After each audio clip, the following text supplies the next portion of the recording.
বন্ধুরা কেমন আছেন সবাই? আশা করি সবাই ভালো আছেন। আজকেও সুন্দর একটা ভিডিও নিয়ে আসলাম, আশা করি সবার কাছে ভালো লাগবে। চলুন আজকে অশ্রুর কিচেনে ইনভেস্টিগেশন করে দেখি কি রান্না হচ্ছে। লাল আটা রুটি রুটি বানিয়ে রেখেছে, এই রুটি দিয়ে অশ্রু হাঁসের মাংস খাবে। আমিও খেতে পারি, বাট আমার আসলে ভাত দিয়ে খেতে ইচ্ছে করছে। চুলার উপরে বসে গেছে হাঁস, কড়াই করে বসানো হয়েছে কড়াইতে।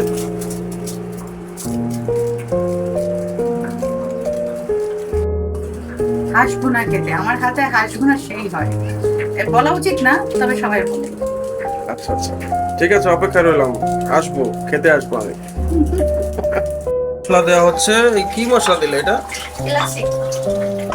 ক্লাসিক মশলা এটা? এলাচি, আচ্ছা এলাচি, আচ্ছা এলাচির মশলা দেওয়া হয়েছে।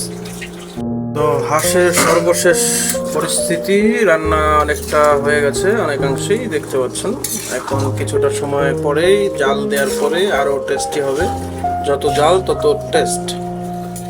দেখেই লোভনীয় লাগছে, অনেক আকর্ষণীয় ও সুস্বাদু মনে হচ্ছে।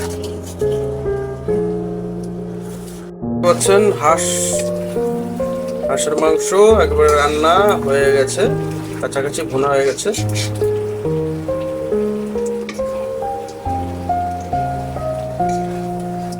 হয়ে গেল রান্না, এখন শুধু খাওয়ার পালা। হ্যাঁ হ্যাঁ, এখন সালাদ কেটে এখন শুধু খাওয়ার পালা না? সালাদ কেটে তারপরে খাওয়া হবে। একটু কেচাপ বানাবো যদি।